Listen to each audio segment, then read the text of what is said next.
قد جاءكم رسولنا يبين لكم كثيرا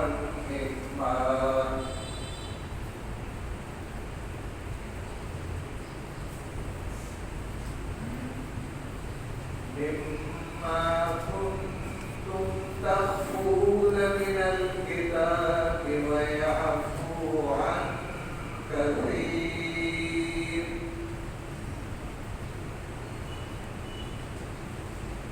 قد جاءكم من الله نور وكتاب مبين يهدي به الله من اتبع رضوانه يهدي به الله من اتبع رضوانه سبل السلام ويخرجهم من الظلمات إلى النور ويخرجهم من الظلمات إلى النور بإذنه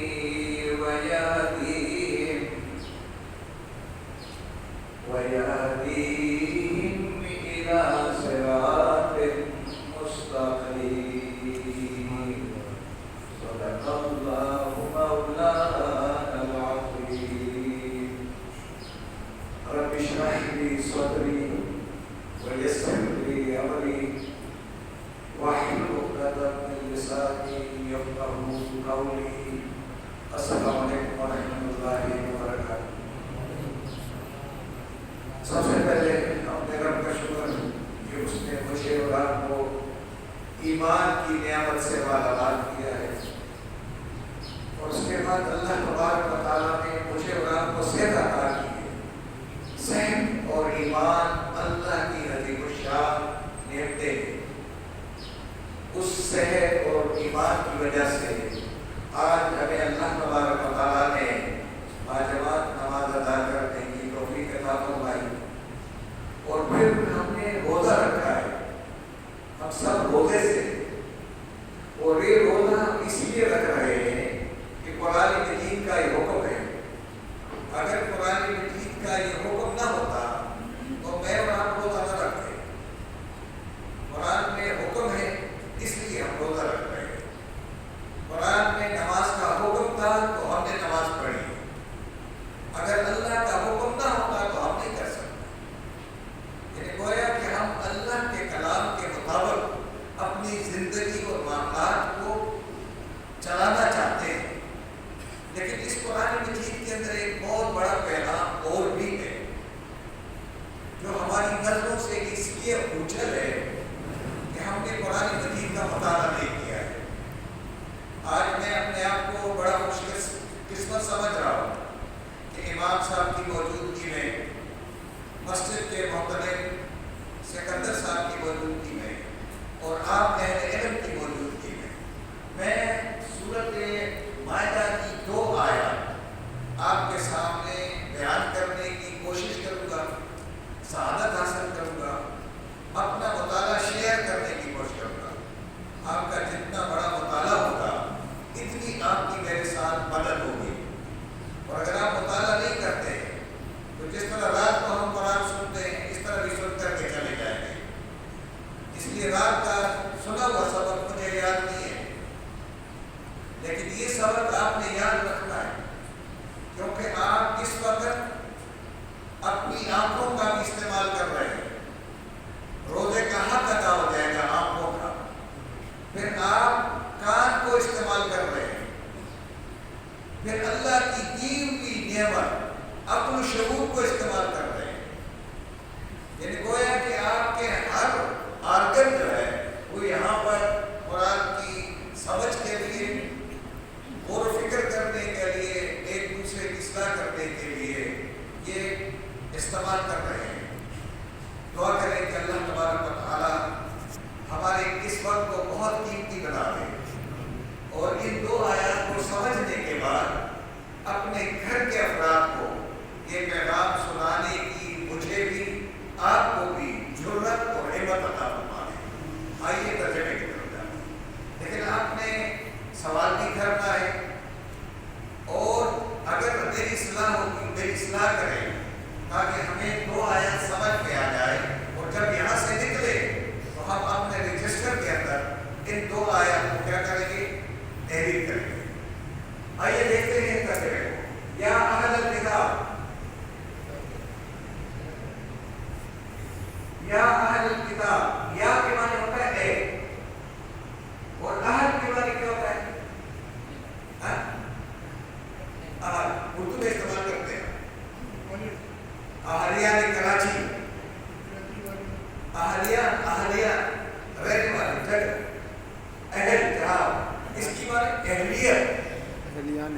والد، ٹھیک ہے، والد، تو یہ اہل کے معنی والد، اسی سے اہل بیت ہے،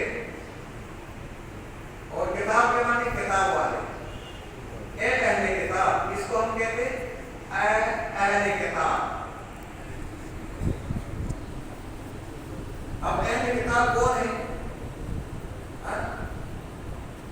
اہل کتاب کون ہوتے ہیں؟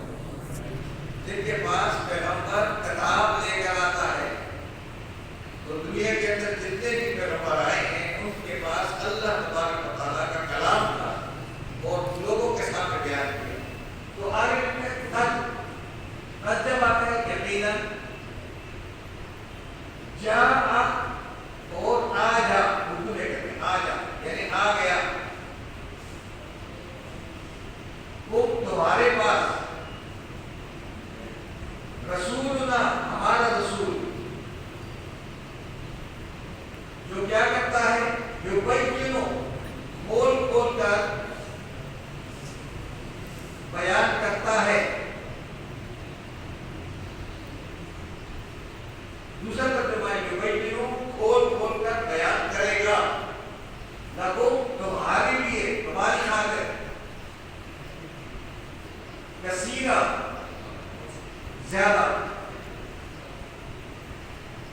مما، یہ دو الفاظ ہیں، من معنی سے اور ما معنی میں، جو، اس چیز میں سے، کن کے معنی کرتے تھے، اور تم کا اردو عربی ایک ہی ہے، تم کیا کرتے تھے، تخفونا، خفیہ رکھتے تھے، چھپاتے تھے، من الکتاب، کتاب میں سے، جو کتاب موجود تھی اس کتاب میں سے بہت ساری چیزیں تم چھپاتے تھے۔ اللہ تبارک و تعالیٰ کا رسول آپ کو بیان کرتا ہے، وَيَعْفُو، اور درگزر کرتا ہے،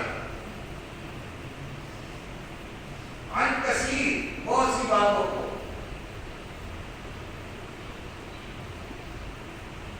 قد جاء، پھر قد جاء آ گیا، یقیناً آ گیا ہے،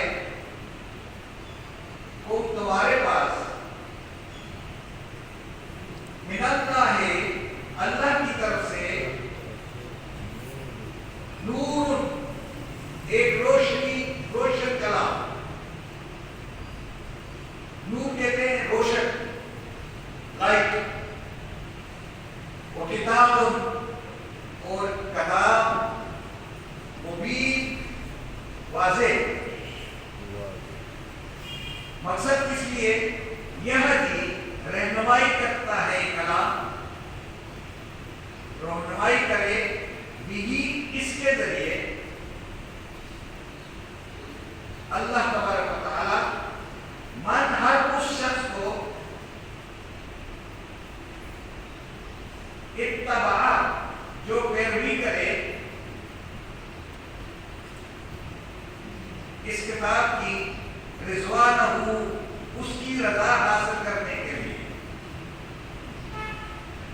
سبلا، ان راستوں کو، السلام، جو سراسر سلامتی والے راستے،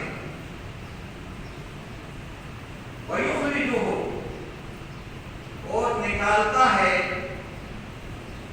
ان لوگوں کو، من الظلمات، تاریکیوں سے، الی النور، روشنی کی طرف، بِإِذْنِهِ، اس کے حکم سے، وَيَهْدِيهِمْ، اور ہدایت دیتا ہے ان کو، الی صراط مستقیم، سیدھے راستے کی طرف۔ یہ لفظی ترجمہ تھا جو ہم سمجھنے کی کوشش کر رہے ہیں، لیکن ہم اس میں جا کے بات کرتے ہیں کہ ہے کیا، اصل کیا معاملہ ہے۔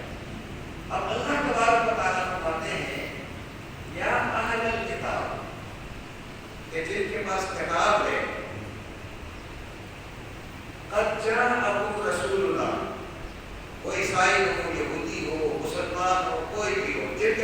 کتاب ہے، تمہارے پاس یقیناً آ گیا ہے ہمارا وہ رسول، اس کا کام کیا ہے؟ یبین لکم کثیرا، جو اللہ کی باتوں کو کثرت سے بیان کرتا ہے۔ اس کا معمول کیا ہے کہ لوگوں کو اللہ کا پیغام پہنچا دے۔ مما کنتم تخفون، ان چیزوں کو ہائی لائٹ کرتا ہے جن بہت ساری چیزوں کو تم چھپا کر کے تم اس بیان نہیں کرتے ہو، جس کو تم انحراف کرتے ہو، اور وہ چیز کس میں سے چھپاتے ہو؟ من الکتاب، اس کتاب میں سے۔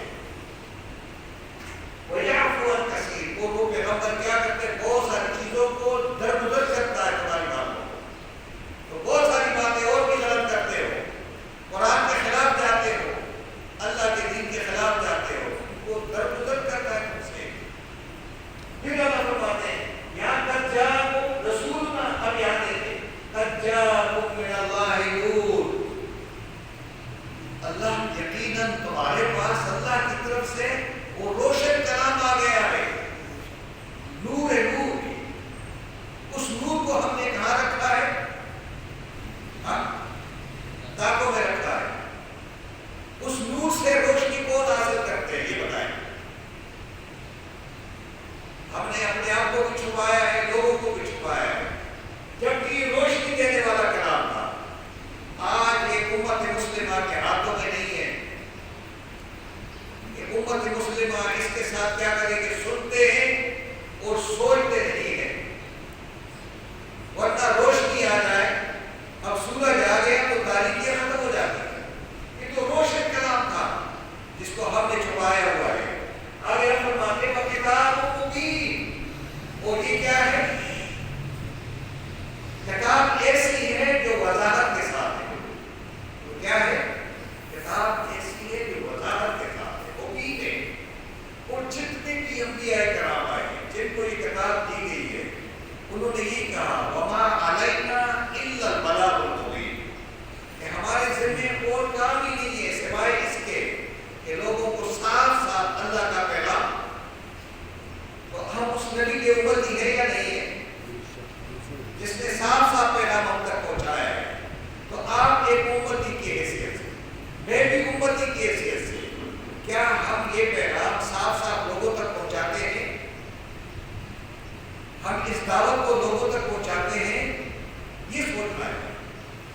اللہ نے فرمایا کہ یہ نور ہے، روشن کلام ہے، اس میں روشنیاں ہیں، وہ تمہارے دل کے اندر روشنی پیدا کر دے گا، تمہارے تاریخ دل کو منور کر دے گا، تمہاری سوچوں کو منور کر دے گا، تمہاری سوچ و فکر کی آبیاری کر دے گا، لیکن اس کلام سے روشنی تو حاصل کر لو۔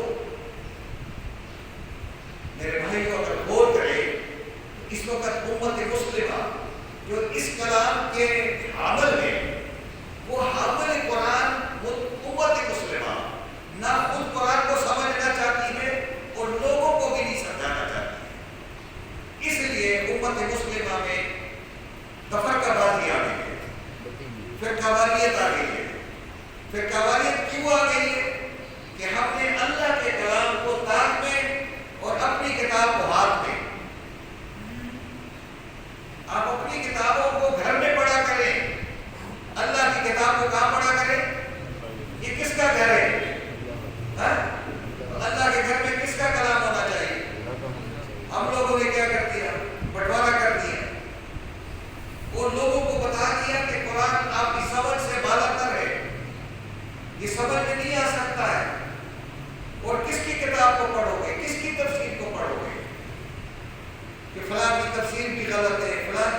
روڈ کوئی نہیں ہوگی. اس لیے کہ ترجمے موجود ہے، ہر زبان میں موجود ہے. ہم نے ٹائم نہیں دیا، ہم نے نفس کی بات مانی ہے، اللہ کی بات نہیں مانی ہے. ہم شیطان کے قدموں پہ چلتے ہیں، اللہ کے کلام کے مطابق نہیں چلتے. اللہ فرماتے ہیں کہ تمہارے پاس تو اللہ کی طرف سے ایک روشن کلام آ گیا جو زکلو دلوں کی دوا ہے، اور تمہارے دلوں میں زنگ لگ گیا ہے، دل سخت ہو گئے ہیں. جب قرآن کی آیات ان دلوں کے اندر داخل ہو جائے گی تو آپ کے دل نرم ہو جائیں گے، آپ کے دل منور ہو جائیں گے. اللہ فرماتے ہیں کہ وضاحت کے ساتھ یہ کلام ہے، اس میں ابہام نہیں ہے کہ ابہام ہوگی مجھے سمجھ نہیں آ رہا ہے. وہ اللہ سے بہتر جاننے والا کون ہے؟ اور یہ مبین کا لفظ جو آیا ہے نا، ایک سورت کا نام ہے البینہ. البینہ، اور یہ 523 مرتبہ قرآن میں آیا ہے کہ یہ قرآن مبین ہے، واضح ہے، تفصیل کے ساتھ ہے. ہم نے کیا کہا؟ نہیں کہا تفصیل ہے. قرآن سمجھ نہیں آتا جب تک وہ نہ پڑھے. آپ ایک دفعہ قرآن کو پڑھ لیں گے، آپ کے دل و دماغ میں فرق آ جائے گا، فرق کہ یہ صحیح ہے یہ غلط ہے. اللہ فرماتے ہیں جب اس مبین کلام کو، اس واضح کلام کو آپ پڑھ لیں گے تو اللہ تبارک و تعالیٰ اس کلام کے ذریعے یہدی اللہ، اللہ تعالیٰ اپنے کلام کے ذریعے سے تمہیں کیا کر دے گا؟ راستہ دکھا دے گا. جس راستے کی آپ کو تلاش ہے وہ قرآن مجید آپ کو وہ راستہ کیا کر دے گا؟ دکھا دے گا. من اتبع رضوانہ، یہ راستہ ان کو دکھائے گا جو اللہ کی خوشنودی کی تلاش ہے، جو اللہ تبارک و تعالیٰ کو راضی کرنے میں ہو. اللہ راضی نہیں ہوگا میری کتاب سے اور آپ کی کتاب سے، اللہ راضی ہوگا اپنے کلام سے. ہوگا یا نہیں ہوگا؟ اس کلام کو ہم نے کہا چھپایا ہوا ہے، اپنی باتیں لگے ہوئے تقریریں کر رہے ہیں، اپنی باتیں سنا رہے ہیں، ادھر کی کہانی ادھر لگا رہے ہیں، ادھر کی کہانی ادھر لگا رہے ہیں. اللہ کے کلام کو ہم نے چھوڑ دیا کہ کر کیا رہے ہیں ہم، کیا ہو گیا اللہ کے کلام کے ساتھ؟ یہ کلام کون بیان کرے گا؟ اللہ فرماتے ہیں کہ جو میری رضا، میری خوشنودی کے طرفدار ہے، جو مجھ سے ملنا چاہتا ہے، ان ہذہ تذکرہ فمن شاء اتخذ الی ربہ سبیلا، اور جس کو مجھ سے ملاقات کرنی ہو اس کو چاہیے کہ وہ یہ راستہ اختیار کرے. ہم نے اس راستے کو چھوڑا ہے.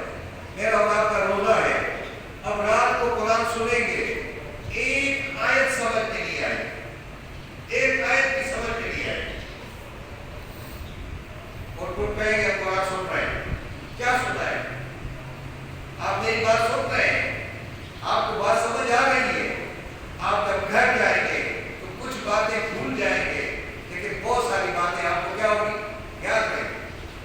آپ اپنے بچوں کے ساتھ، اپنے گھر والوں کے ساتھ، اپنے حلقہ احباب کے ساتھ اس کو شیئر کریں گے انشاءاللہ. اللہ فرماتے ہیں اللہ کی رضا جو تم حاصل کرتے ہو وہ راستے کون سے؟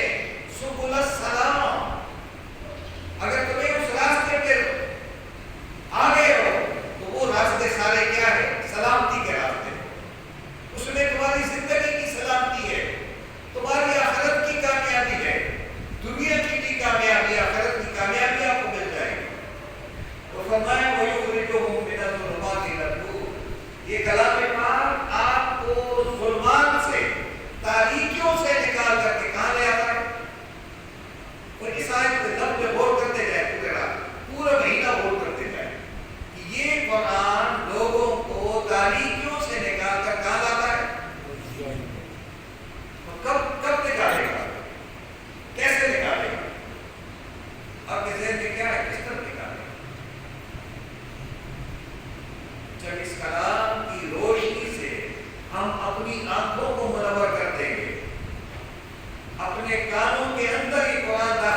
کہ وہ پیش کرنا بھی نہیں چاہتا ہے کہ پاکستان میں یہ ملک قرآن کے نام پہ نام حاصل ہوا تھا، تو ہماری تعلیم کے نصاب میں قرآن کو کیا دیا جائے؟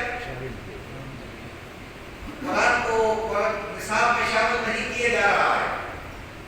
کیوں نہیں کیا جا رہا ہے؟ پتہ ہے آپ کو، اگر قرآن نصاب میں آ گیا اور لوگوں کو قرآن سمجھ میں آ جائے تو وہ سارے لوگ کیا ہو جائیں گے؟ وہ جماعتیں کیا ہو جائیں گی؟ ہر ایک کی جماعت ختم ہو جائے گی۔ ان کو جماعتوں کا خطرہ ہے، اپنی پارٹی کا خطرہ ہے کہ اگر لوگوں کو قرآن کا پتہ چل گیا تو یہ ہمارے پیچھے نہیں بھاگیں گے، ان کا دل روشن ہو جائے گا، ان کی آنکھیں روشن ہوں گی۔ اس لیے یہ جتنے بھی پارلیمنٹرین آج تک آئے ہیں، ان میں سے کسی ایک نے بھی اس جرأت کا اظہار نہیں کیا کہ ہم اپنی نسلوں کے لیے یونیورسٹیوں کے اندر اس وائس چانسلر کو ہم چانسلر بنائیں گے جس کو قرآن آتا ہو، جو فرقہ واریت سے پاک ہو۔ نہ آپ کے گورنر کو قرآن آتا ہے، نہ آپ کے یونیورسٹی کے وائس چانسلر کو قرآن آتا ہے، کسی کو قرآن نہیں آتا، اور ان کو بنا دیا ہم نے شیخ الجامعہ۔ اور جو شیخ الجامعہ میں جائے گا وہ اگر مسلک کے ساتھ جاتا ہے، اپنے مکتب فکر کے ساتھ جاتا ہے، تو وہ قرآن کی بات نہیں کرے گا، وہ اپنے مکتب فکر کی بات کرے گا۔ اس لیے اس قرآن کے لیے فرقہ واریت سے صاف دل ہونا